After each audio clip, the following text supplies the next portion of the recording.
দারুণ স্বাদের কচুরলতি চিংড়ি রেসিপি নিয়ে হাজির হলাম। Welcome back to my channel লিপি সিম্পল ব্লগ। সকালে কেমন আছে? নিশ্চয়ই ভালো আছো। আমিও কিন্তু তোমাদের ভালোবাসায় ভালোই আছি। সহজ কিন্তু অসাধারণ স্বাদ। এই স্বাদের ভাগ হবে না। যতবারই খাবো ততবারই মন চায় আরেকবার খাই। আর এই লতুর মধ্যে যদি চিংড়ি মাছ পড়ে তাহলে তো কোনো কথাই নেই, এর স্বাদ বেড়ে যায় একদম দ্বিগুণ। আজকে কিন্তু একদম সহজ পদ্ধতিতে রান্না করব, আর কোনো রকম না ভাবেই কিন্তু আমি রান্নাটা করে নেবো। তো চলো দেখা যাক কীভাবে রান্নাটা করছি। সম্পূর্ণ সাথে থাকো, পাশে থাকো, এইভাবেই একটু স্বাদ দিও বন্ধুরা। তো চলো, সবার প্রথমে কিন্তু লতি নিয়ে নিয়েছি, আর নিয়ে নিয়েছি কিছুটা চিংড়ি মাছ। তো এখন হচ্ছে কাটা ধোয়ার পালা আর কি। তো লতিটা আমি হচ্ছে অফ ক্যামেরায় কেটে নিচ্ছি, আর চিংড়ি মাছটাও কিন্তু পরিষ্কার করে অফ ক্যামেরা ধুয়ে নিচ্ছি। তো চলো কীভাবে রান্না করছি না করছি ডিটেলস তোমাদের সঙ্গে শেয়ার করব। তো প্রথমেই কিন্তু চলে যাই এগুলো পরিষ্কার করতে। তো কী লাগছে চলো তোমাদের সঙ্গে শেয়ার করছি আর কি। তো এখানে কিন্তু আমি যা নর্মালি লাগে ঘরোয়া জিনিসগুলো সেগুলোই রয়েছে। এখানে পেঁয়াজ, তারপর হচ্ছে লঙ্কা, সাদা জিরে আর কালো জিরে নিয়েছি রসুন কুচি, হলুদ গুঁড়ো, লবণ, আর নিয়েছি দুটো শুকনো লঙ্কা। এই সব জিনিসপত্রই লাগবে। আর সাথে রয়েছে চিংড়ি মাছ, সর্ষের তেল, আর একটু আদা বাটা দেবো, আর ধনে গুঁড়ো আর জিরে গুঁড়ো। এটা না গুলে নিয়েছি যাতে ওটার সাথে মিশে যায় ভালো করে। তো চলো কী করে করছি এভাবেই থাকো। আর কে কে আছো বন্ধুরা আমার মতো এই কচুরলতি খেতে ভালোবাসো আর চিংড়ি মাছ দিয়ে অবশ্যই কিন্তু কমেন্ট করবে। লতিগুলো কিন্তু অফ ক্যামেরায় কেটে নিলাম, নইলে কিন্তু ভিডিওটা অনেকটাই বড় হয়ে যাবে। আর ভালো করে ধুয়ে পরিষ্কার করে কিন্তু নিয়েছি। তো এইভাবে রান্না করো বন্ধুরা, একদম গলা চুলকবে না, কোনো ভয় নেই। আজকে কিন্তু এমন লতি রান্না করব যে ঘেটে যাবে না, সব লতিগুলোই কিন্তু একদম ডাটার মতোই থাকবে। তো চলো, আর চিংড়ি মাছটাও কিন্তু ভালো করে ধুয়ে নিয়েছি, আর যে কালো সুতোর মতো থাকে সেটাও কিন্তু ক্লিন করে ভালো করে পরিষ্কার করে ধুয়ে নিয়েছি। তো এখন হচ্ছে চিংড়ি মাছগুলো ভেজে নেব। তার জন্য এখানে আমি লবণ আর হলুদ চিংড়ি মাছটাকে ভালো করে হচ্ছে মাখিয়ে নিচ্ছি। এই কচুরলতি রেসিপি হচ্ছে আমাদের বাঙালিদের জন্য একটা ট্র্যাডিশনাল রেসিপি বলতে পারো।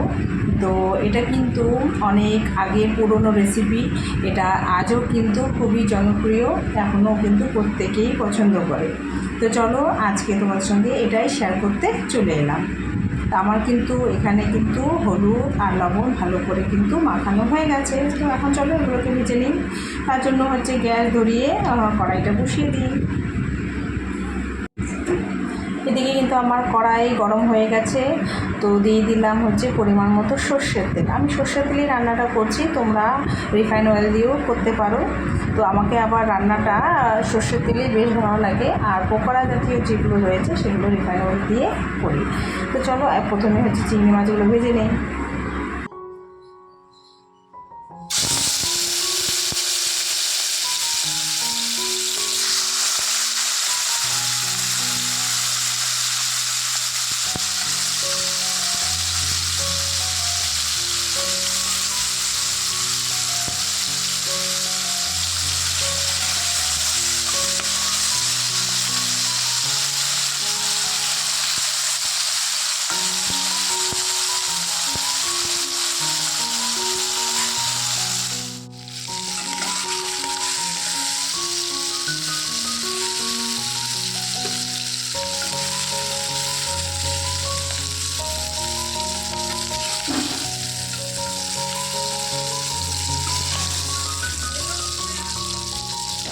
চিংড়ি মাছগুলো কিন্তু ভাজা হয়ে গেছে। ওই কড়াইতে আবার আমি লতিটা রান্না করব, তাই আবার তেল দিয়ে দিয়েছি। তার মধ্যে ফোড়নে দিয়ে দিলাম তেজপাতা আর দুটো শুকনো লঙ্কা।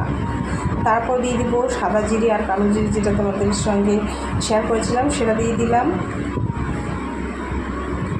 এগুলো ভালো করে একটু নেড়ে চেড়ে নিয়ে তারপরে বাকি জিনিসগুলো একে একে অ্যাড করব।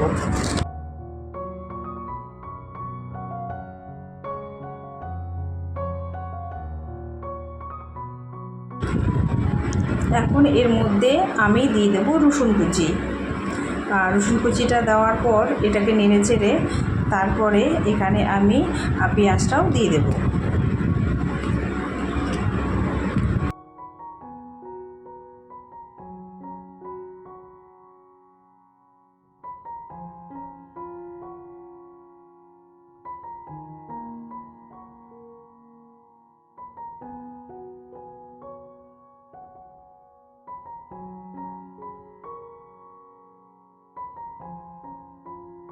রসুন আর পেঁয়াজটা একটু ভাজা ভাজা করে এর মধ্যে অ্যাড করে দিচ্ছি লঙ্কা। তো যে যেরকম ঝাল খেতে ভালোবাসো সেরকম দেবে। আর একটু লঙ্কা আমি বেশি পরিমাণে দিলাম, যেহেতু কচুরলতি তাই আর কি।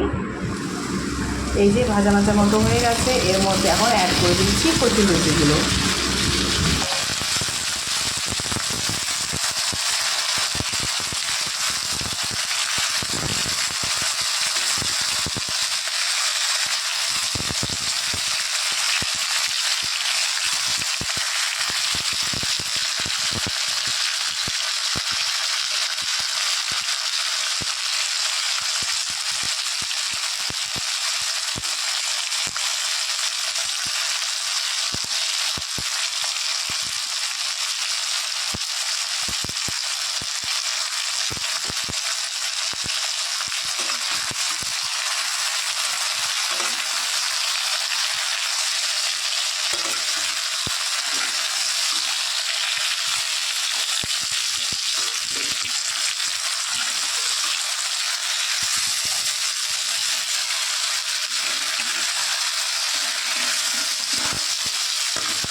এখানে কিন্তু আমি সামান্য পরিমাণে চিনি দিয়েছিলাম, তোমাদের ইচ্ছে হলে দিও, না হলে স্কিপ করতে পারো এটা।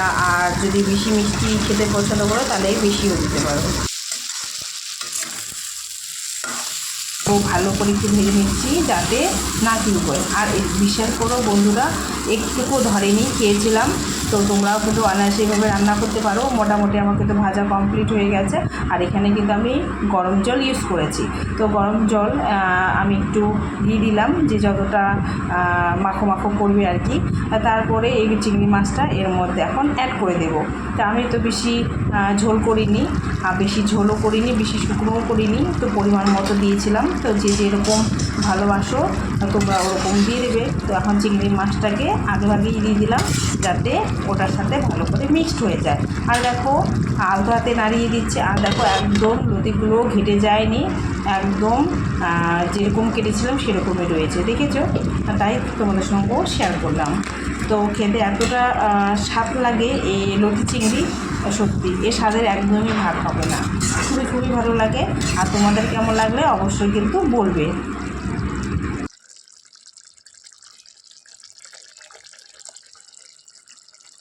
আমার কিন্তু রান্না একদম ডান। এখন আমি এটাকে নামিয়ে নেব।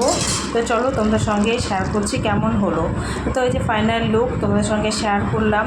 আর কেমন হয়েছে অবশ্যই কমেন্টে জানাবে। তোমাদের কমেন্ট কিন্তু আমাকে নেক্সট ভিডিও আনতে সাহায্য করে। আর যারা যারা এখনও পর্যন্ত সাবস্ক্রাইব করোনি ঝটপট নতুন বন্ধুরা তোমরা করে নিও। আর এইভাবে পাশে থেকো, আমি অবশ্যই পাশে থাকবো। তো চলো আজকের মধ্যে এখানেই বিদায় নিচ্ছি। সকলে ভালো থাকবে, সুস্থ থাকবে। আগামী দিন অন্য আরেকটা ব্লগের সঙ্গে দেখা হবে। তো আজকে তোমাদের সঙ্গে কিন্তু এই রেসিপি শেয়ার করলাম। তো আজকের মতো টাটা।